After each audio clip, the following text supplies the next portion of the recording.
Hello everyone, rule number 38 में हम discuss करेंगे आपका कंडीशनल्स। ओके, तो कंडीशनल्स होते क्या है? बेसिकली कंडीशनल में क्या होता है, आपका दो क्लॉजेस होती है, एक होती है मेन क्लॉज, एक होती है आपकी सबऑर्डिनेट क्लॉज। जो मेन क्लॉज होती है उसमें क्या होता है, आपका रिजल्ट लिखा रहता है, आउटकम लिखा रहता है। ठीक है, किस चीज का आउटकम, जो चीज आउटकम होगी वो आपकी क्या होगी, सबऑर्डिनेट क्लॉज में लिखी होगी with the help of subordinate conjunctions. Okay, जैसे कि आपका इफ हो गया, अनलेस हो गया, प्रोवाइडेड हो गया, एज लॉन्ग एज हो गया, इन केस हो गया।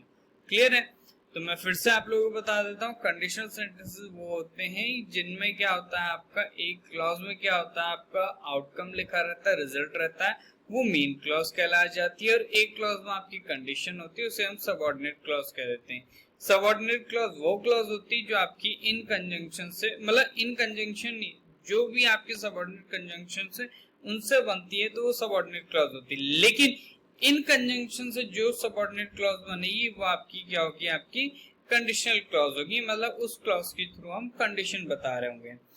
कंडीशनल सेंटेंसेस की हम बात करेंगे तो इसको तीन पार्ट में हम डिवाइड करेंगे। एग्जामिनेशन में बहुत बार इससे रिलेटेड क्वेश्चंस पूछे जाते हैं। पहला जो होगा वो होगा आपका ओपन कंडीशनल।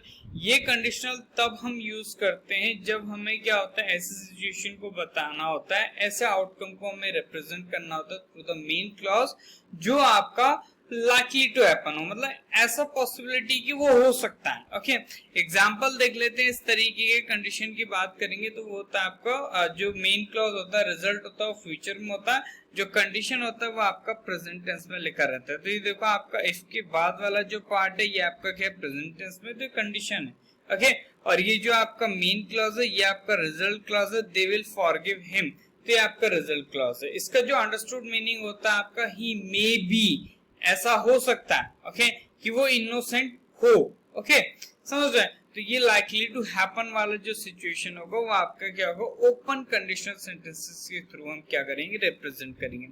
दूसरा जो आपका कंडीशनल का टाइप होता है वो होता है आपका semi closed. Okay, semi close में कौन से स्ट्रक्चर लिखे जाते हैं? सेमी क्लोज में वो स्ट्रक्चर्स लिखे जाते हैं जो आपके क्या होते हैं, कॉन्ट्रेरी टू फैक्ट होते हैं। ओके, कॉन्ट्रेरी टू फैक्ट होने का मतलब है मेरा कि आपका जो फैक्ट है उसके विपरीत बात हम बताते हैं। ओके, मेन क्लॉज में जरिए वो बात निकल ली होगी। ओके, या फिर आपका ऐसी सिचुएशन होगी जो आपकी इम्प्रोबेबल होगी, मतलब जिसकी प्रोबेबिलिटी है ही नहीं होने की। ओके, एग्जांपल देख लेते हैं। इस टाइप के सेंटेंसेस का स्ट्रक्चर इस तरीके से होगा, दे वुड फॉरगिव, मतलब वुड के साथ V1 हो सकता है, कुड के साथ V1 हो सकता है। ओके, तो ये आपको ध्यान रखना इन मेन क्लॉज। और जो सबऑर्डिनेट क्लॉज होगा वो आपका क्या होगा, उसमें पास्ट सब्जेक्टिव मूड होगा, और वी कैन से आपका वर्ब का सेकंड फॉर्म होगा। ओके, तो यहाँ पे देखो क्या लिखा है आपका, they would forgive him if he were innocent. तो इसका जो अंडरस्टूड मीनिंग है, but he is not. Okay, ये कॉन्ट्रेरी है। वहां पे क्या था, ही may be,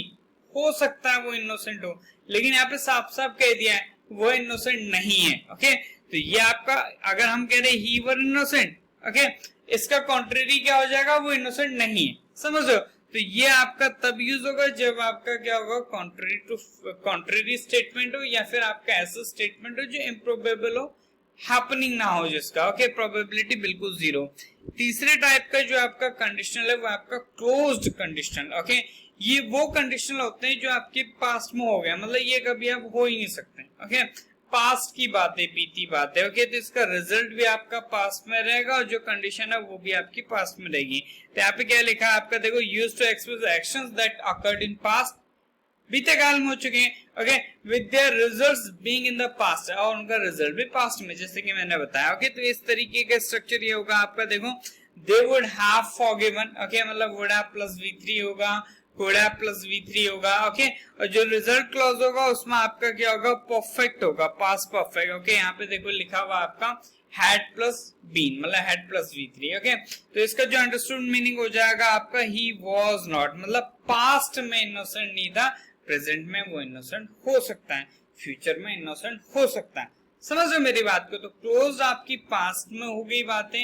okay, present future से उसका कोई संबंध नहीं है। ओके, प्रेजेंट में क्या पता सुधर गया हूं, इनोसेंट हो गया हूं, प्रेजेंट में भी नहीं हुआ, क्या पता फ्यूचर में इनोसेंट हो जाए। ओके, तो मतलब ये पास्ट से रिलेटेड जो भी आपकी कंडीशन होगी क्लोज होगी। क्लोज मतलब बंद हो गया, इस तरीके से हम याद रख सकते हैं। ठीक है, तो ये आपके तीनों टाइप के कंडीशन मैंने डिस्कस कर ली। आई होप आपको समझ में आ गया होगा। नहीं आया कोई इश्यू नहीं है, कमेंट करके आप लोग पूछ लीजिएगा। मिलते हैं in the next section. Till then जय जय भारत।